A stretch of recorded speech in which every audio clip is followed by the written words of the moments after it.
Sir. నమస్తే. Sir ఇవాళ వక్ఫ్ bill ప్రవేశపెట్టాలని చెప్పేసి పార్లమెంట్ లో ప్రవేశపెట్టడం కూడా మనం చూస్తున్నాం సార్. అయితే ఈ వక్ఫ్ బిల్లుకు చాలా అంటే ఎన్డీఏ మద్దతుదారులందరూ కూడా సపోర్ట్ చేసేసారు. ఇటువైపు ఇండియా కూటమిలో ఉన్న వాళ్ళందరూ కూడా వ్యతిరేకించడం జరిగింది. అసలు మేజర్ గా ఇప్పుడు చర్చ ఏంటంటే సార్, అసలు ఈ వక్ఫ్ బిల్లు అంటే ఏంటి, దీనివల్ల ముస్లింలకు లాభమా నష్టమా అని కూడా మాట్లాడుకుంటున్నారు సార్. ఈ వక్ఫ్ బిల్ గురించి మీరు డీటెయిల్ గా ఏం చెప్తారు సార్? మొదటిది ఒకే ఒక వాక్యంలో చెప్పాలంటే, సార్ వక్ఫ్ పేరిట అంటే ధర్మ కర్తవ్యం కోసము ముస్లింలు తమ ఆస్తుల్ని దేవుడి పేరుతో రాసేస్తారు. దాన్ని వక్ఫ్ అంటారు. వక్ఫ్ అంటే ఏమీ కాదు, దేవుడి పేరుతో రాసేయటం. ఒక పర్పస్ కోసం రాస్తారు జనరల్గా. అంటే జనరల్గా వితంతువుల కోసము కానీ, పిల్లలకు చదువు కోసం అని కానీ, పేదవాళ్ళకి సహాయం కోసం ఏదైనా కానీ రాసేటప్పుడు ఒక ఉద్దేశము, ఒక లక్ష్యంతో ఆ భూమిని రాసేస్తారు. జనరల్గా ఇదో సాంప్రదాయం ఉన్నది. దీన్నే వక్ఫ్ అంటాం. భారతదేశంలో అలా రాసినటువంటి ఆస్తుల విస్తీర్ణము దాదాపు 9 లక్షల ఎకరాలు. దీని విలువ కూడా దాదాపుగా 9 లక్షల కోట్ల రూపాయలు. వాళ్ళే అంచనా వేశారు పార్లమెంట్ కమిటీ వారు. 6.5 లక్షల కోట్ల నుండి 8.5 లక్షల కోట్ల వరకు ఉంటుందని వాళ్ళే అంచనా వేశారు. ఇప్పుడు ఒక ముక్కలో చెప్పాలంటే ఈ ఆశ ఎవరికో కట్టబెట్టాలి. బీజేపీ చేస్తున్న ప్రతి పని వెనకాల, ప్రతి పని వెనకాల మణిపూర్ గొడవలు కానివ్వండి, మరొకటి కానివ్వండి, ఛత్తీస్గఢ్ కానివ్వండి, ఎక్కడైనా కానీ ఏ పని వెనకాలైనా కూడా ఒకే ఒక లక్ష్యం ఉన్నది. భూమిని, ఆస్తిని, సముద్రాన్ని, ఆకాశాన్ని, ఇంకేదైనా కానీ గనుల్ని ఏమైనా కానీ ఆదానీయులకో అంబానీలకో కట్టబెట్టడం. వాళ్ళకు భూమి కావాలి. వక్ఫ్లో ఉన్న రూల్ ఏమిటంటే, ఒకసారి ఒక మనిషి తన ఆస్తిని వక్ఫ్ డిక్లేర్ చేసిన తర్వాత ఆ మనిషి కూడా ఆస్తి మీద హక్కు ఉండదు. సపోజ్ నాకు 2 ఎకరాలు ఉన్నాయి, ఇది ముస్లిం వితంతుల కోసం ఇచ్చేస్తున్నాను అన్నాడు అనుకోండి. మన్నాడు వెళ్ళి ఆ భూమిలో తను కూడా ఉండడానికి వీల్లేదు. ఆ భూమి తాలూకు ఎవరో ధర్మకర్త వస్తాడు, అతను చూసుకుంటాడు. ముతవల్లి అంటారు మాలోను. ముతవల్లి చూసుకుంటాడు ఆ వ్యవహారాన్ని. అట్లా ఇప్పుడు అనాదిగా ఒక సాంప్రదాయం ఉంది. ఈ గొడవలు వస్తాయని మనకి ఇవాళ అర్థం కావాల్సింది ఏంటంటే, ఇలాంటి గొడవలు వచ్చే ప్రమాదం ఉందని 1947 ఆగస్టు 15వ తారీఖు మన స్వతంత్రం వచ్చిన రోజు మనము ఒక మాట అనుకున్నాం. అదేమిటంటే, ఆనాటికి భారతదేశం మొత్తం మీద ఉన్నటువంటి ప్రార్థనా స్థలాల అన్నీ స్థిరంగా ఉంచుతున్నాము. అలాగే ఉంటాయి. అవి గుళ్ళు కావచ్చు, చర్చిలు కావచ్చు, మసీదులు కావచ్చు, దర్గాలు కావచ్చు, శ్మశానాలు కావచ్చు. ముస్లింలు మాత్రమే కావు, హిందువులయి, ముస్లింలయి, క్రైస్తవులయి, జైనులయి, సిక్కులయి, ఎవరిదైనా ఏ మతస్థులైనా కూడాను వాటిని 1947 ఆగస్టు 15 నాటికి ఏ స్థితిలో ఉన్నదో యథాస్థితిని మేము ఆమోదిస్తున్నామని రాసుకున్నాము. దాన్ని ఇప్పుడు కిరికిరికి ఎట్టి పెట్టే ప్రయత్నం చేస్తున్నారు. కిరికిరి ఎలా పెడతారు అంటే, అందులోకి వక్ఫ్ బోర్డులోకి ముస్లిం మేతర్లను సభ్యులుగా వేస్తామనేది మొదటి క్లాస్. దాంట్లో కొత్తగా అమెండ్మెంట్. అలాగే ఎలా ఉంటారు? నిన్నగాక మొన్న ఎవరు క్లర్క్ క్రిస్టియన్ టీటీడీలో పనిచేస్తున్నాడు అని చెప్పి తీసేశారే మీరు? తీసేశారు కదా. ప్రకాశం జిల్లా కలెక్టర్ని తూర్పుగోదావరి జిల్లాకి పంపబోయి ఆ టైంలో పుష్కరాలు జరుగుతున్నట్టు కావు కాబట్టి పుష్కరాల సమయంలో ఒక క్రైస్తవ కలెక్టర్ ఉండవచ్చున ఈస్ట్ గోదావరి కానీ అతని యొక్క ట్రాన్స్ఫర్ని ఆపేశారే. అంటే రిలీజియన్ని, ఇస్లామిక్ రిలీజియన్ ఇంకో వ్యక్తి వచ్చి పెత్తనం చేస్తాడు. ఇప్పుడు నాన్ ముస్లిం వచ్చి పెత్తనం చేస్తాడు. ఇది దీంట్లో ప్రధాన సమస్య. దీనిలో ఈ చట్టంలో ఉండే ప్రధాన. రెండవది, డాక్యుమెంట్లు లేవు కాబట్టి అది మేము ప్రభుత్వ భూమిగా ప్రకటిస్తాము అనేది ఇంకో కొత్త విషయం చేర్చారు దీంట్లో. కలెక్టర్ హెడ్గా ఉంటాడు దీంట్లో ఉన్న. మళ్ళీ కొత్తగా ఇంతవరకు ఏంటంటే వక్ఫ్ కమిటీయే దాన్ని తేల్చేది దాని వ్యవహారాన్ని. ఇప్పుడు అట్లా కాదు, ఒక నాన్ ముస్లింలు వస్తారు దాంట్లో సభ్యులుగాను. ఆయన నెంబర్ వాళ్ళకు ఒకటే పంతో వస్తారు. నాన్ ముస్లిం దేనికోసం వస్తారు? బీజేపీ పంపిన వాళ్ళు ఇది ముస్లింలది కాదనో, దీని రికార్డు లేదనో చెబుతారు. ఇప్పుడు మక్కా మసీద్ హైదరాబాద్లో ఉంది, అది వక్ఫ్ ప్రాపర్టీ. చార్మినార్ హైదరాబాద్లో ఉంది, అది ఒక ప్రాపర్టీ. ఢిల్లీలో ఉన్నటువంటి లాల్ కిలా ఆ రోజుల్లో ఒక ప్రాపర్టీ. మక్కా ఢిల్లీలో జామియా మసీదు అది ఒక ప్రాపర్టీయే. దానికి ఆ రోజుల్లో ఏ అక్బర్ రోజుల్లోనో షాజహాన్ రోజుల్లో కట్టినటువంటి వాటికి ఇప్పుడు డాక్యుమెంట్ చూపెట్టమంటే ఎవడని చూపెట్టగలరా? సాధ్యమయ్యే పనేనా? తిరుపతి దేవస్థానానికి డాక్యుమెంట్ కావాలంటే ఎవరైనా చూపెట్టగలరా? ఎవరు ఇచ్చారు, ఎప్పుడు ఇచ్చారు, ఏ డాక్యుమెంట్ ఉన్నాయి, రెవెన్యూ రిజిస్టర్ అయిపోయిందా? అది విశ్వాసానికి సంబంధించిన అనాదిగా అనేక వందల సంవత్సరాలుగా ఒక పరంపరగా సాగుతూ వస్తుంది. ప్రతి దాని మీద లిటిగేషన్ పెట్టచ్చు, దేని మీదైనా సరే. అనేక చోట్ల చాలామంది ఏం చేస్తారంటే ఒక ఆస్తి ఉన్నప్పుడు వాడికి అక్కడ మసీదు లేకపోయినా, శ్మశానం లేకపోయినా, కొంచెం డబ్బున్నవాడు ఏం చేస్తాడంటే 4 ఎకరాలు 5 ఎకరాలు రాసేసి శ్మశానము మసీదు కోసం ఇస్తున్నాను నేను అంటాడు. అలా చాలా చోట్ల వెలుస్తుంటాయి. దానికి ప్రాపర్ డాక్యుమెంట్లు ఇప్పుడు రమ్మంటే 200-300 సంవత్సరాల క్రితం చేసిన పనులకి ఇప్పుడు రావు. 100 ఏళ్ల క్రితం దాన్ని కూడా రావు. కానీ కనిపించేవి, అది ఉండేటువంటి అవకాశం ఉంది. పైగా వక్ఫ్ చేయటం వల్ల ఏమవుద్దంటే ఆ కుటుంబం దగ్గర ఆ కాగితాలు ఉండవు. వాళ్ళకి హక్కు ఉండదు కదా దాని మీద. ఆ కుటుంబానికి కూడా వక్ఫ్ చేసినటువంటి ప్రాపర్టీ మీద వక్ఫ్గా ప్రకటించిన కుటుంబానికి కూడా హక్కు ఉండదు. హక్కు ఉండని కాగితాలు వాళ్ళ దగ్గర ఎందుకు ఉంటాయి? ఉండవు. ఈ విషయం తెలుసు వీళ్ళందరూ కూడా. సింపుల్గా ఏమీ కాదు. భారతదేశంలో నాకు తెలిసినంత వరకు ఏ భూమి మీద లిటిగేషన్ వచ్చినా సరే దాన్ని ఒక కార్పొరేట్ కంపెనీ కట్టబెట్టడం కోసం ప్రయత్నం చేస్తున్నారు. 1, 2, 3 కార్పొరేట్ కంపెనీ చేస్తున్నారు. అన్నీ కూడా. నేను ఇదొక సమస్య అనుకోవడంలా నేను. పైగా ఇది ముస్లింల సమస్య కూడా అనుకోవడంలా. అడవిలో ఆదివాసులు చాలా వాటిని పూజిస్తారు. చెట్లని, రాళ్ళని, పాముల్ని, పుట్టలు చాలా ఉంటాయి. అవన్నీ కూడా వాళ్ళకి సంబంధించినటువంటి దేవాలయాలే. వాటి మీద కూడా వాళ్ళు హక్కు కోల్పోతారు. మొదటి నుండి ఉన్న గొడవ ఇదే. బీజేపీతో ఉన్న గొడవ ఏంటంటే ముస్లింల వివాదంగా చాలా మంది చూస్తుంటారు, కానీ అది అనేక సందర్భాలు హిందువుల వివాదం కూడా మారుతుంది. ఓకే. మొన్న ఆ మధ్యన 2 ఏళ్ల క్రితము ఉమ్మడి పౌర స్మృతి తీసుకొస్తాము అన్నారు. ముస్లింలు వ్యతిరేకించారు దాన్ని సహజంగానే. అంటే మేము ఒకటే ఎలా అవుతాం?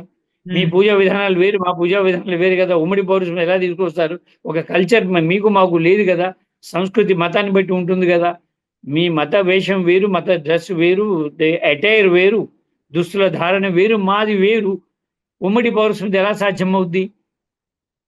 పైగా ఉమ్మడి పౌరస్మృతి రాజ్యాంగంలో ఉన్నది అని చెప్పారు.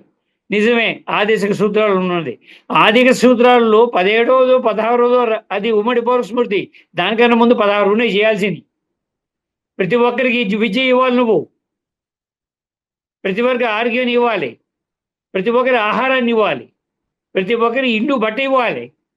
అది అయిన తర్వాత ఉమ్మడి పౌరస్మృతి అనేది ఉన్నది. ఇవన్నీ వదిలేసి నువ్వు ఈ కర్తవ్యాలు నెరవేర్చకుండగాను 16దో 17దో పాయింట్ నేను పట్టుకుంటాను, అది రాజ్యాంగంలో కూడా ఉంది ఆదేశ సూత్రాలు అంటే ఎట్లాగది? అప్పుడు ఏమైంది తెలుసా? ఇక్కడ మన జార్ఖండ్లో ఆదివాసీలు సమావేశమై ఉమ్మడి పౌర స్మృతిని వ్యతిరేకిస్తూ తీర్మానం చేశారు. ఆదివాసులు, జార్ఖండ్లు. ఎందుకంటే ఇది కనిపించడానికేమో ముస్లిమ్స్ మీద అంటున్నారు, కానీ ఇది మన మీద రాబోతున్నది. రేపొద్దున వాడేం పూజ చేయాలో చెప్తారు కదా. మొన్న 1921లో మనకి సెన్సస్ జరగల, కోవిడ్ పేరుతోటి. ఇంక జరగాల్సి ఉన్నది. ఇప్పుడు చేస్తారో తెలియదు, పోస్ట్పోన్ చేస్తున్నది. ఇప్పుడు మనం 25కి వచ్చేసాం, మనం 4 ఏళ్ళు దాటిపోయినాయి. ఇప్పుడు 31లో చేస్తారేమో. ఈసారి మతాలు 6 అని చెప్పి తీర్మానించారు. ఇంతకుముందు మన దాంట్లో చాలా మతాలు ఉండేవి. మనం మతం అనగానే మనం ఏమనుకుంటే హిందూ మతము, క్రైస్తవులు, జైనులు, సిక్కులు, ముస్లింలు అని అనుకుంటాం. మనం మిగతా మతాలన్నీ మనం అనుకోము. కర్ణాటకలో 2-3 మతాలు ఉన్నాయి హిందువుల్లోనే. వాళ్ళ మతాలను గుర్తించమంటున్నారు. వాడు ఆ పేర్లు ఏమో ఉన్నాయి వాళ్ళ నెంజుండ స్వామి వగరా వాళ్ళు ఉన్న వేరే మతం అనుకుంటారు. వాళ్ళు హిందువులు అనుకోరు వాళ్ళు. అలాగే ఆదివాసులు రాష్ట్రానికి ఒక మతంలో ఉంటారు, రాష్ట్రానికి 5-6 మతాల్లో ఉంటారు. గట్టిగా మాట్లాడితే ఆదివాసి ఒక గూడెం ఒక మతం అనుకుంటుంది. ఎందుకంటే ఈ గూడేమో మర్రి చెట్టును పూజిస్తే ఇంకో గూడేమో పావుని పూజిస్తుంది. వీళ్ళు ఒకటి అనుకోరు వాళ్ళు. సో వాళ్ళకి అర్థమైంది మా మీద దాడి ఇదని. మా మీద దాడి చేయాలనుకుంటున్నారు ఇది అని చెప్పి వాళ్ళు తీర్మానం చేశారు. తీసి నార్త్ ఈస్ట్ ఏరియాకి ఈశాన్య రాష్ట్రాలు 7 రాష్ట్రాల్లో కూడా మేము దీన్ని ప్రచారం చేయాలి. సిక్కింలో, అస్సాంలో, అదే అట్లాగే నాగాలాండ్‌లో, మిజోరంలో, త్రిపురలో, అన్నిట్లో మణిపూర్‌లో దీన్ని ప్రచారం చేయాలని పెద్ద తీర్మానం చేశారు. దాంతోటి వెనక్కి తగ్గింది. ఇది ఇంకో గొడవగా మారుతున్నది అని. ముస్లిం మీద వేలు పెట్టినప్పుడల్లా కూడా ఇతరులు డెఫినెట్‌గా ఇతరులకు కూడా వస్తది సమస్య అది. ప్రార్థనా స్థలాల చట్టం మనకు ఉన్నది. దాన్ని మారుస్తామంటున్నారు. ప్రార్థనా స్థలాల చట్టం మార్చడం అంటే ముస్లింలదేనా? మిగతా మతాల వాడికి ప్రార్థనా స్థలాలు ఉంటాయి కదా! ఉంటాయి కదా! అవును ఇప్పుడు సార్. మణిపూర్‌లో గొడవ జరుగుతున్నది. ఆ గొడవని పరిష్కారం ఎలా చేశారు వీళ్ళు? ఒక కుట్ర పద్ధతిలో చేశారు. అంతర్జాతీయ సరిహద్దు నుండి 100 కిలోమీటర్ల దూరంలో ఉన్నటువంటి, లోపల ఉన్నటువంటి హ్మ్. స్థలాన్ని కేంద్ర ప్రభుత్వం ఎప్పుడైనా సరే ఒక వ్యూహాత్మక ప్రాజెక్టుల కోసం వాడుకోవచ్చు అని ఒక చట్టం చేశారు. మణిపూర్‌లో గొడవలు బాగా జరుగుతున్నప్పుడే జరిగింది. 1921 జూలై చివరిలో జరిగింది ఈ చట్టం. అంటే అర్థం ఏంటి? 100 కిలోమీటర్ల నుండి అర్థం ఏంటి? మీరు విశాఖపట్నంలో మనం ఏదో ఆ ఉక్కు ఫ్యాక్టరీ జాతీయం చేయకూడదు, ప్రైవేటైజ్ చేయకూడదు, జాతీయ దాంట్లో ప్రభుత్వ రంగ సంస్థలోనే ఉండాలి అని మనం గొడవ చేస్తుంటే 100 కిలోమీటర్ల వరకు వాళ్ళ ఇష్టం. అక్కడ స్టేట్ గవర్నమెంట్ ఎంటర్ కావడం వీల్లేదు. నామక వాస్తే స్టేట్ గవర్నమెంట్ ఉంటుంది గానీ, ఆ 100 కిలోమీటర్ల డిస్ప్యూట్ వస్తే స్టేట్ గవర్నమెంట్‌కి హక్కులు లేవు. బందర్ నుండి 100 కిలోమీటర్లు, విశాఖపట్నం నుండి 100 కిలోమీటర్లు, చెన్నై నుండి 100 కిలోమీటర్లు. నాగాలాండ్ అనే రాష్ట్రమే ఉండదు. మణిపూర్ అనే రాష్ట్రం ఉండదు. మిజోరం అనే రాష్ట్రం ఉండదు. ఎందుకంటే మిజోరం పొడవు 150 కిలోమీటర్లు ఎంతో వెడల్పు. తూర్పు, పశ్చిమ మధ్యన నిలువుగా ఉంటుంది. ఉత్తర, దక్షిణ మధ్యన 200, 300 కిలోమీటర్లు ఉంటుంది మిజోరం. అడ్డంగా 125 కిలోమీటర్లే ఉంటుంది. ఇటేమో మయన్మార్ ఉంటుంది. ఇటేమో బంగ్లాదేశ్ ఉంటుంది. అటు నుండి 100 కిలోమీటర్, ఇటు 100 కిలోమీటర్ తీసేస్తే మిజోరం రాష్ట్రం ఉండదు. హ్మ్. మణిపూర్ ఉండదు. నాగాలాండ్ ఉండదు. సిక్కిం అసలు ఉండదు. సిక్కిం మరీ చిన్న అదే వెడల్పు 60, 70 కిలోమీటర్లు ఉన్నటువంటి ప్రాంతం అది. ఈ పరిస్థితి అంటే చూపించేది ఒక చోట. ఒకళ్ళని అణిచేస్తామని చెప్తారు. కొంతమంది నమ్ముతారు నిజమే. ముస్లింలని మనం వేధిస్తున్నాము, అణిచివేస్తున్నాము అని భారతీయ జనతా పార్టీయో, ఆర్ఎస్ఎస్ చెబితే కొంతమంది హిందువులు ఉత్సాహం రావచ్చు. తక్కువ మంది కావచ్చు వాళ్ళు. హిందువులందరూ ఉత్సాహపడతారని నేను అనను గానీ, ఓ 20%, 30% అలా ఉత్సాహపడతారు. ఎంతొచ్చినియి మొన్న ఎన్నికల్లో? కేంద్ర ప్రభుత్వానికి ఓటు మహా గొప్ప విజయంగా చెప్పుకుంటారు. మూడోసారి అప్రతిహత శక్తి అని 36% వచ్చినియి. 36% కదా కేంద్ర ప్రభుత్వానికి వచ్చిన ఓట్లు. మిగతా ఓట్లన్నీ చెల్లాచెదరైపోయి అనేక పార్టీల మధ్యన ఉన్నాయి కాబట్టి మీరు మూడోసారి కూడా మోడీ గారు ప్రధానమంత్రి అయ్యారు. కానీ వచ్చిన ఓట్లు ఎన్ని? 36%. అసలు మతాన్ని, దేవుణ్ణి వాళ్ళని ముందు తీసుకొస్తే కొంతమంది నమ్ముతారు. కొంతమంది ఇంకేదో దేశం అభివృద్ధి చెందుతుందని కూడా అనుకుంటారు. చాలామంది అనుకుంటారు అట్లా. కొంతమంది అలా కూడా అనుకునే వాళ్ళు ఉంటారు. ఛత్తీస్‌గఢ్‌లో ఆదివాసులను అక్కడ నుండి తొలగించేస్తున్నారు అనుకోండి. నక్సలైట్ పేరుతోటో, మావోయిస్టుల పేరుతోటి. కొంతమంది ఏమనుకుంటారు, అక్కడ అభివృద్ధి చేస్తారు కదా, ఫ్యాక్టరీలు కడతారు కదా, మరొకటి కడతారు కదా. ఆదివాసులు అలా అనుకోకపోవచ్చు. నేను భూమి సమస్య ఎలాంటిదని చెప్తున్నా. ఇది ముస్లిం సమస్య అని నేను అనుకోవడంలా అసలు. ముస్లింలకు కూడా సమస్య ఇది. కానీ అనేక దేవాలయాల సమస్య ఇది. క్రైస్తవ దేవాలయాల సమస్య ఇది. గురుద్వారాల సమస్య ఇది. బెజవాడలో ఈ మధ్యన 3 రోజుల క్రితం ధర్నా పెడితే గురుద్వారా వాళ్ళందరూ వచ్చేసారు ధర్నాలోకి. దాని నాయకులు వచ్చారు, పాల్గొన్నారు. బెజవాడ ధర్నా చేస్తాయి. మొన్న శనివారం రోజే జరిగింది ధర్నా బెజవాడ. అయితే వాడు వచ్చారు. మీ వాళ్ళు కూడా తీసుకుంటారు. వచ్చి చాలా మంది నేషనల్ మీడియా కూడా వచ్చింది విజయవాడకి. జాతీయ నాయకులు కూడా వచ్చారు. ముస్లిం సంబంధించి తీశారు ఇది. గురుద్వారా వాళ్ళు వచ్చారు. ఇప్పుడు స్వర్ణ దేవాలయానికి రిజిస్ట్రేషన్ ఉందా? డాక్యుమెంట్స్ ఉన్నాయా? ఎవరి దగ్గర ఉన్నాయి? భూమి ఎవరి పేరుతో ఉందో అడిగితే ఎవడు చెప్పాలి? ఈ గొడవలు వస్తాయని మనం చట్టం స్వతంత్రం రోజునే చేసుకున్నాం. ఆనాటికి 1947 ఆగస్టు 15 నాటికి ఏ గుళ్ళు ఉన్నాయో, ఏ మతాలైనా సరేను దాన్ని మనం ఆమోదిస్తున్నాము అని. దాన్ని మీరు అడవులు ఆమోదిస్తారా? ప్లేసెస్ ఆఫ్ వర్షిప్ యాక్ట్ అని దాని పేరు. దాన్ని మీరు అడవులు ఆమోదిస్తారా? మణిపూర్లో ఆమోదిస్తారా? అస్సాంలో ఆమోదిస్తున్నారా? దానికోసం తిరుగుడుగా ముస్లింలను ముందుకు తీసుకొచ్చి ఒక డ్రామా ఆడే ప్రయత్నం చేస్తున్నారు. చాలా మంది ఏమనుకుంటారంటే మిగతా వాళ్ళు ముస్లింల మీద జరుగుతున్న దాడి మాత్రమే ఇది అనుకుంటారు. ముస్లిం మీద దాడి మాత్రమే కాదు ఇది. ప్లేసెస్ ఆఫ్ వర్షిప్ మీద దాడి. ప్లేసెస్ ఆఫ్ వర్షిప్ మీద దాడి ఇది. ఏ ప్రాంతానైనా ఏ మతానికి సంబంధించిన భూమి ఎవరికైనా కావాలనుకున్నప్పుడు ఈ చట్టాన్ని తీసుకు వాడవచ్చు.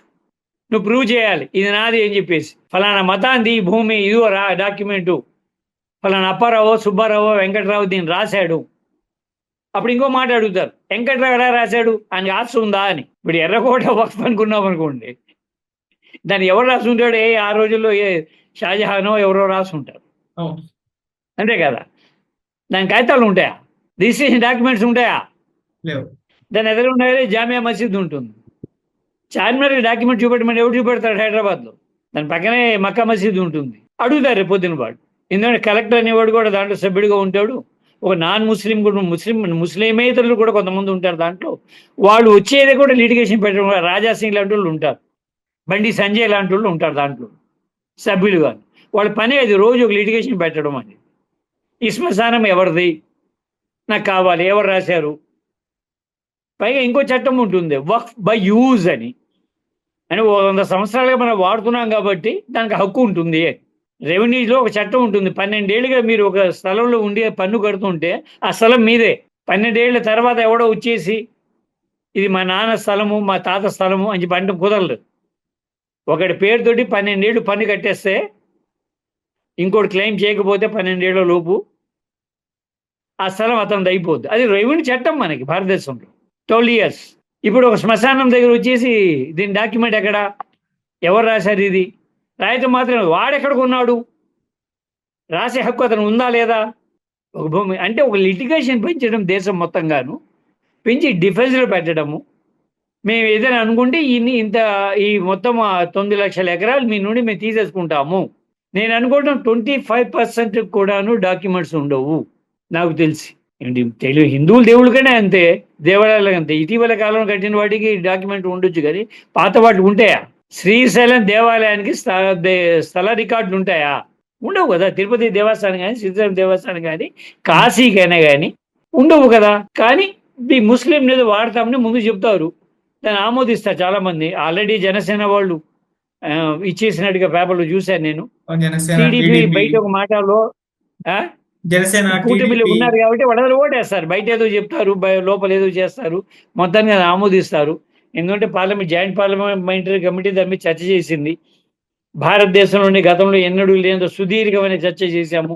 చాలా ఎక్కువ మందితో మాట్లాడాము, ఎక్కువ మంది సభ్యులను లోపల పెట్టాము దీనిలో కమిటీలోకి. వాళ్ళందరి అభిప్రాయం మేరకు ఆల్రెడీ క్యాబినెట్ ఆమోదించేసింది. దాంట్లో టీడీపీ కూడా ఉంది కాబట్టి టీడీపీ కూడా ఆమోదించినట్టే. క్యాబినెట్ ఈ చట్టాన్ని ఆమోదించేసింది. ఇవాళ ఈ బిల్లు ఆమోదించింది, ఇవాళ ఏమో పార్లమెంట్లో ప్రవేశపెట్టారు. రేపు 4వ తారీఖున ఓటింగ్ జరుగుతుంది. అది ఎలా నెగ్గుతాయి ఉన్న పరిస్థితి, ఈక్వేషన్స్ అలా ఉన్నాయి.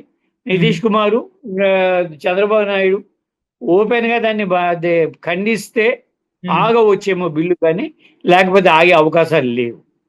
అంతే. మన ఆంధ్రప్రదేశ్ తెలుగు రాష్ట్రాలకు సంబంధించి పరిస్థితి ఎవరి పొజిషన్ అది క్లియర్ గానే ఉన్నది. డిసైడింగ్ ఫ్యాక్టర్ నితీష్ కుమార్ ను చంద్రబాబు నాయుడు ఏం చేస్తారో చూద్దాము. ఆయన ఎలాగో సనాతన ధర్మం అంటున్నాడు కాబట్టి పవన్ కళ్యాణ్ దాన్ని ఓపెన్ గానే సపోర్ట్ చేస్తారని మనకు అందరికి తెలిసిందే. చంద్రబాబు నాయుడు గారే తేల్చుకోవాలి. రేపు 4వ తారీఖు పెద్ద రోజులు కూడా ఏం లేవు, వాళ్ళు రెండు ఆల్రెడీ 4వ తారీఖున ఓటింగ్ జరుగుతుంది. అప్పుడు ఈ లోపల విషయం తేలిపోతుంది. కానీ ఇంకోసారి చెప్తున్నాను, ఇది ముస్లింల సమస్య మాత్రమే కాదు. మొన్న ఉమ్మడి పౌరస్మృతి కూడా ముస్లిం సమస్య మాత్రమే కాదు, ఇతర మతాలను అనుసరించేటువంటి వాళ్ళకు కూడాను ఇది దెబ్బ కొడుతుంది. వాళ్ళు దాన్ని ఖండిస్తారు, వాళ్ళ ఆస్తుల మీద కూడా వస్తుంది. నేను అనుకోవడం ఏంటంటే అడవి భూముల మీద కూడా కన్ను వేశారు. అడవుల నుండి వాళ్ళు తప్పించడానికి ఆదివాసులు అభ్యంతరం పెడతారు. ఎందుకంటే ఒక ప్రాంతం పవిత్రమైందని వాళ్ళు అనుకుంటారు. వాళ్ళు పుట్టిన ప్రాంతము, పూజించే చెట్టు మరొకటో పవిత్రమైంది అనుకుంటారు. వాళ్ళు ఓ రాయి కావచ్చు, చెట్టు కావచ్చు, ఒక జంతువు కూడా కావచ్చు. వాళ్ళని అడవి నుండి తప్పించాలంటే ఈ చట్టాన్ని వాడాలి, ఇట్లాంటి చట్టాన్ని. వర్షిప్ యాక్ట్ మార్చేసాము, ది ప్లేసెస్ ఆఫ్ వర్షిప్ యాక్ట్ని మేము మార్చేసాం. అవును. అని చెప్పాలి వాళ్ళకి కూడా. హ్మ్. సో అంచేత నేను ముస్లిం బయటే కనపడుతుంది ఏంటంటే గురుద్వారాల సమస్య ఇది, హ్మ్. చర్చిల సమస్య ఇది, మసీదుల సమస్య, దర్గాల సమస్య, హ్మ్. ఖబరస్థాన్ సమస్య, శ్మశానాల సమస్య. ఓకే. ఇది ముస్లింలకు మాత్రమే, ముస్లింలకు, క్రైస్తవులకు, సిక్కులకు కనిపిస్తున్న సమస్య. కానీ ఇది ఆదివాసుల సమస్య కూడా. రేపు ఇదే సమస్య హిందువులు కూడా రాబోతున్నది. ఇదే చట్టాన్ని ఏదైనా ప్లేస్ అవసరం అయినప్పుడు అది అలా వాడుకోవచ్చు. ఇప్పుడు ఈ మధ్యన సాధువులకి, వాళ్ళకి, బాబాలకి ప్రభుత్వాలు 20 ఎకరాలు, 30 ఎకరాలు, 50 ఎకరాలు, 100 ఎకరాలు ఇచ్చేస్తున్నాయి కదా! అది కూడా చర్చగా మారుతది. అది ఇంకో కార్పొరేట్ కంపెనీకి అవసరమైనప్పుడు అది కూడా చర్చగా మారుతది. ఏదో బాబాకి శంషాబాద్ ఎయిర్‌పోర్ట్ దగ్గర ఓ 100 ఎకరాలు ఇచ్చేసాడు కేసీఆర్. అది చర్చగా మారే అవకాశం ఉంది. ప్రశ్న ఏమిటంటే వాటి నిర్వహణ కమిటీలో ముస్లింలు కూడా సభ్యులుగా వేస్తారా మీరు? లేదా వక్ఫ్ భూముల్లో ఉన్నటువంటి కమిటీలో మాత్రమే ముస్లిమేతరులను వేస్తారా? అంటే ఓపెన్‌గానే మీరు మతతత్వ రాజ్యం చేయాలనుకుంటున్నారు, ఇది అర్థం. ఇక్కడ చేస్తే రూల్ అక్కడే చేయాలి. అది లౌకిక రాజ్యము. డెమోక్రాటిక్ పద్ధతి. కానీ అక్కడ వేరు కదా! తిరుమల తిరుపతి దేవస్థానం కమిటీలో చైర్మన్ చేయక్కర్లేదు. కమిటీలో సభ్యుడిగా ఒక ముస్లింనో, క్రైస్తవుడినో, సర్దార్జీనో వేస్తారా? ఇక్కడే ఎందుకు వేయాలి? అంటే మీరు ఓపెన్‌గానే మతరాజ్యం ఎజెండాని ఇంప్లిమెంట్ చేస్తున్నారు. రాజ్యాంగాన్ని మార్చకుండానే ఇంప్లిమెంట్ బాబాసాహెబ్ అంబేద్కర్ ఓ దశలో అన్నాడు, రాజ్యాంగం గొప్పదా, చెడ్డదా అనే చర్చ కాదు జరగాల్సింది. రాజ్యాంగాన్ని ఎవరు అమలుపరుస్తున్నారు అనేది ముఖ్యం. రాజ్యాంగం చెడ్డదైనప్పటికీ అమలు పరిచేవాడు మంచివాడైతే అతను మంచిగా మారుస్తాడు. రాజ్యాంగం గొప్పదైనప్పటికీ ఒక చెడ్డవాడి చేతిలో పడితే వాడు దాన్ని దాంట్లో ఉన్న చెడ్డ లక్షణాలు తీసి దాన్ని ఇంప్లిమెంట్ చేస్తారు. సో ఎవరు దాన్ని ఇంప్లిమెంట్ చేస్తారో ముఖ్యం, కానీ బుక్ ముఖ్యం కాదు అన్నాడు అంబేద్కర్. అంబేద్కర్ మాటలేవి. గొప్పవాడు రాజ్యాంగాన్ని గొప్పగా మారుస్తాడు, చెడ్డవాడు రాజ్యాంగాన్ని చెడ్డగా మారుస్తాడు. నేనెంత గొప్పగా బుక్ రాశారని కాదు, ఎవడు ఇంప్లిమెంట్ చేస్తాడు భవిష్యత్తులో అని చెప్పి. అందుకే కదా ఆయన పార్లమెంట్ నుండి బయటకు వచ్చేసాడు కదా. హిందూ కోర్టు లా జరుగుతున్నప్పుడు, హిందూ కోర్టు జరుగుతున్నప్పుడు మంత్రి పదవికి రాజీనామా కూడా, నా మినిస్టర్గా కూడా ఉన్నట్టు ఆయన మంత్రి పదవికి రాజీనామా కూడా చేశాడు ఆయన. ఇది బౌద్ధుల ఆరామాలు ఉంటాయి, వాళ్ళ స్థలాలు ఉంటాయి, వాటి ప్రార్థనా స్థలాలు ఉంటాయి. అవి ఇవాళ చాలా పెద్ద పాట్నాలో కానీ, మరో చోట ప్రయాగలో కానీ, మరో చోటలో కానీ చాలా పెద్ద పెద్ద స్థలాలు, గయలో కానీ, బుధగయలో కానీ కార్పొరేట్లకు అవసరం ఇవ్వాలి, మాల్కి అవసరం ఇవ్వాలి. మీరు చూసిన ప్రతి చోట కూడా చాలా చాలా చోట్ల మాల్స్ వచ్చేస్తున్నాయి. ఒకప్పుడు పేరేడ్ గ్రౌండ్ ఎక్కడ ఉంది, ఇప్పుడు హైదరాబాద్లో ఎంత ఉండేది పేరేడ్ గ్రౌండ్, ఇప్పుడు సైజ్ అంత అయింది. మనం ఒక 30-40 ఏళ్ల క్రితం హైదరాబాద్ చూసిన పేరేడ్ గ్రౌండ్ సైజ్ ఎంత ఉండేది, ఇప్పుడు ఎంత అయింది. ఒక్కో కంపెనీ ఇచ్చుకుంటూ చివరి మెట్రో వాళ్ళకి ఏదో దాంట్లో ఆఫీస్ కట్టుకున్న స్థలం ఇచ్చేసి వదిలేదు, మెట్రో రైలు వాళ్ళకి చేసేసారు. అట్లా చేసేసుకుంటూ పోతారు, అన్ని చోట్ల చేసేస్తారు. ఒక చిన్న మీటింగ్ స్థలం ఉంచేసారు. చెప్పండి సార్. మామూలుగా ఇప్పుడు ఇది వక్ఫ్ బిల్ ని ముస్లింలు కూడా సెలబ్రేట్ చేసుకుంటున్నారు సార్. దీన్ని అంటే అమలు పరచడానికి చాలా మంది ఇప్పుడు స్వీట్లు పంచుకున్నాక టపాసులు పేలుస్తున్నారు. ఎందుకు ముస్లింలు కూడా దీన్ని సెలబ్రేట్ చేసుకుంటారు? కొంతమంది, అందరూ కాదు. అది కొంతమంది ఎలాగో ఉంటారండి బీజేపీలో కూడా ముస్లిం ఇంతకుముందు బీజేపీ ఇద్దరు మినిస్టర్లు కూడా ఉన్నారు కదా. ఇప్పుడు హజ్ కమిటీ చైర్మన్ ఎవరు ఉంటారు, గవర్నమెంట్ నామినేట్ చేస్తుంది, ముస్లిమే ఉండాలి. కానీ ఎవరు నామినేట్ చేస్తుంది? సెంట్రల్ గవర్నమెంట్ నామినేట్ చేయాలి. సెంట్రల్ గవర్నమెంట్ ఎవరిని నామినేట్ చేస్తే తనకి విధేయులైనటువంటి ముస్లిం లేడీనో ఎవరినో చేస్తుంది. అంటే వాళ్ళు టపాసులు పెంచిపోతే ఏం చేస్తారు వాళ్ళు? వాళ్ళకి వచ్చే ప్రయోజనం ఏంటి? వాళ్ళని చెప్పి నాకేం తెలియాలి కదా, నాకైనా సరే తెలియాలి కదా, ఎందువల్ల వాళ్ళకి వచ్చిన బెనిఫిట్ ఏమిటి, ఏ బెనిఫిట్ కోసం వాళ్ళు టపాసులు పెంచుకున్నారని తెలియాలి కదా, ఏ బెనిఫిట్ కోసం చేస్తున్నారు అని తెలియాలి కదా. బెనిఫిట్ ఉంటే నేను ఒక సెక్షన్, డిసెంట్ సెక్షన్ ఒకటి ఉంది, అసమ్మతి వర్గం ఒకటి ఉంది, అది దీన్ని ఆమోదిస్తుంది అని నేనే అనుకుంటా. కానీ అసమ్మతి దేని మీద, ఏ లాభం మీద? ఒక లాభం జరగాలి కదా. ఇప్పుడు ముస్లింలకు వైద్య సదుపాయం కల్పిస్తానని మోడీ గారు అన్నారు అనుకోండి, ముస్లిం సెలబ్రేట్ కొంతమంది చేసుకుంటారు, డెఫినెట్లీ నేను కూడా చేసుకుంటా. ఒక భూమి మీద ముస్లింలు సెలబ్రేట్ చేసే సన్నివేశం ఏంటో నాకు అర్థం కాదు. అంటే ఆ, ఇన్నాళ్ళు ఈ భూమి అనేది కొంతమంది చేతుల్లోనే ఉంది అని ఆ, చెప్తున్నారు. సో ఇప్పుడు ఈ ఓకే, వక్ఫ్ బిల్ ఓకే. ద్వారా ఇది ఒక కంట్రోల్లో చేయొచ్చు దీన్ని అన్నట్టుగా మాట్లాడారు వాళ్ళు. ఈ చర్చ అన్ని చోట్ల చేయవచ్చండి. అన్ని చోట్ల కూడా చేయవచ్చు. నెయ్యి కల్తీ చేశారు కదా కొన్నేళ్ల పాటు. మరి దాంట్లో నాన్ హిందువులు కూడా పెట్టొచ్చు కదా, కంట్రోల్ వస్తుంది కానీ చేస్తారా? అక్కడ చేయరు కానీ ఇక్కడ చేస్తారా? అసలు ఏ దేవాలయం మీదైనా సరే ఆరోపణ రాని దేవాలయం ఏదైనా ఉందా భారతదేశంలో? భూముల నిర్వహణే కాదు, ఏదైనా గుడి ఈవో మీద ఆరోపణ రాని సందర్భాలు ఉన్నాయా? ఏ గుడి అయినా పాలక వర్గం పాలక మండలి మీద ఆరోపణ రాని సందర్భాలు ఉన్నాయా? దసరా ఉత్సవాలు జరుగుతారు ఇక్కడ, పెద్దవాళ్ళును కనకదుర్గ మాత, she's the deity of the city కదా, ఈ నగరానికి మాత కదా ఆమె. దాంట్లో ప్రతిసారి గొడవలు అవుతాయి. చీరల దగ్గర లాలూచి పడ్డారును, డబ్బులు తిన్నారును. అక్కడేమో కొబ్బరి షాపులు, కొబ్బరికాయలు అమ్మే షాపులకు, మరో షాపులకు ఇవ్వటంలో డబ్బులు తిన్నారును. పేపర్లో వచ్చే వార్తలే ఇవన్నీ నేను చెప్పేది. వస్తాయి కదా, వస్తాయా రావా? వస్తాయి సార్. పుష్కరాలు జరగగానే వార్తలు వస్తాయా రావా? పుష్కరాల కాంట్రాక్టులు అవకతవకల మీద వార్తలు వస్తాయా రావా? వస్తాయి సార్. అక్కడ కూడా ఉండే, అక్కడ లేవని చెప్పడంలా నేను వాళ్ళని సమర్థించడంలా. తప్పు పని చేసే వాళ్ళని శిక్షించాల్సిందే, కానీ మీరు వచ్చి కూర్చుంటానంటే కాదు, ఉమ్.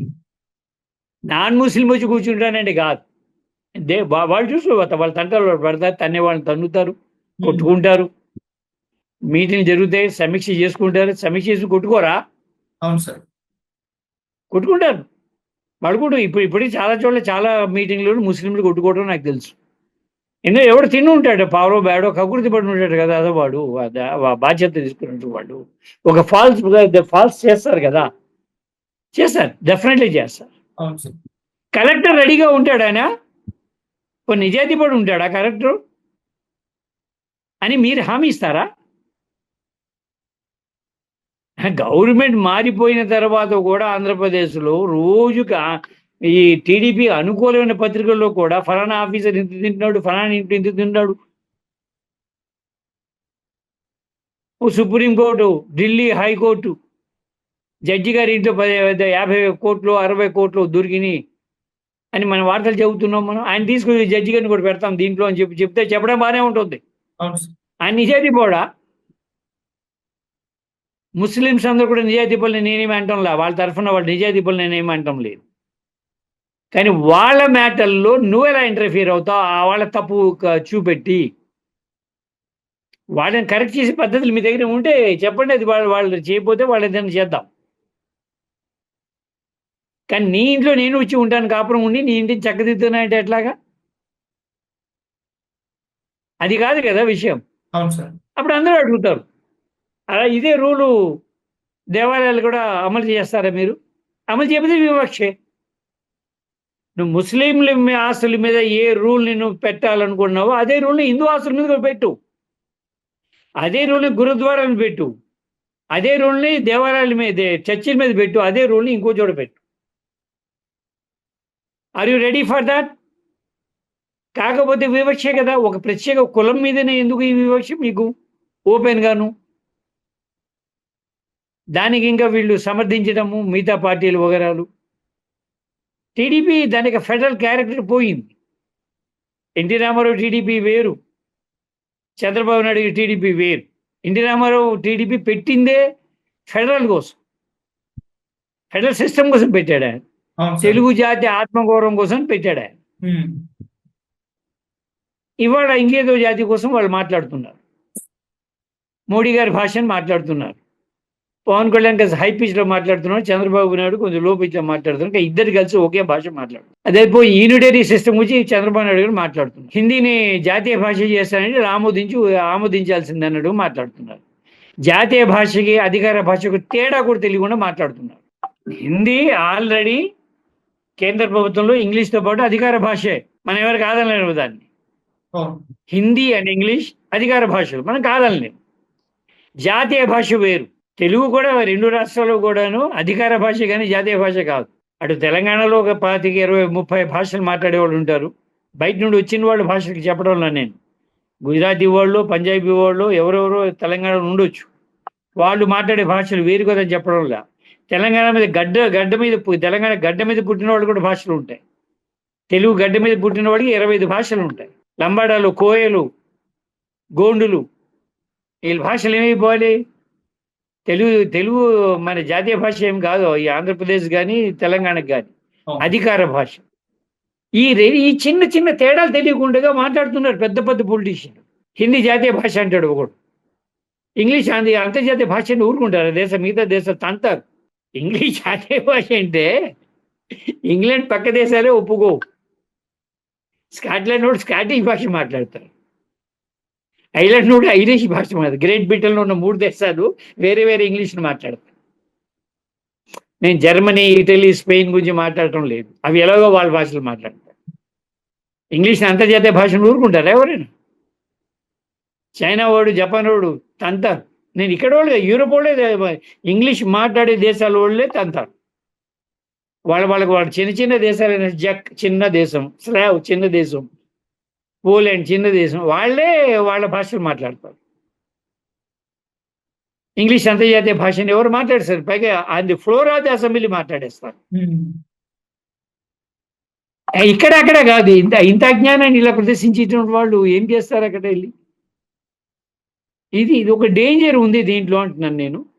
ఇది ముస్లిం సమస్య మాత్రమే కాదు, ముస్లిం సమస్యగా కనపడుతున్నది. ముస్లిం మీదనే దాడి చేస్తారు, ముందు ముస్లిం ప్రాపర్టీస్ మీద దాడి చేస్తారు, ముస్లిం ధార్మిక సంస్థల మీద దాడి చేస్తారు, మదరసాల మీద, దర్గాల మీద, ఖబరస్థాన్ల మీద, మసీదుల మీద, ఇవి బేసికల్గా ఉన్నటువంటి ఏరియా, పంజాల మీద, వాటి మీద దాడులు చేస్తారు.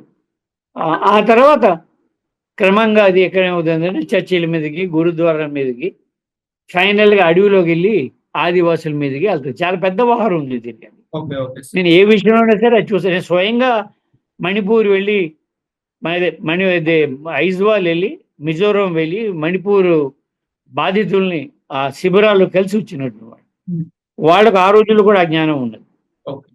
ఏ పనులు, ఏ చట్టం ఎందుకోసం చేస్తున్నారు వీళ్ళు అని. అడవిలో ఉండేటువంటి వాడు మనం అనుకుంటున్నాం బయట నుండి, కానీ వాళ్ళకి ఆ జ్ఞానం ఉంది. జార్ఖండ్ వాళ్ళకి జ్ఞానం ఉన్నది. ఉమ్మడి పౌరస్మృతి అనేది మా సంస్కృతి మీద దాడి అని చెప్పేసి వాళ్ళు అనుకుంటారు. ముస్లింస్కి అంతే ఇబ్బందో వాళ్ళకి అంతే ఇబ్బంది కదా. క్రైస్తవులు కూడా అంతే ఇబ్బంది, సిక్కులు కూడా అంతే ఇబ్బంది.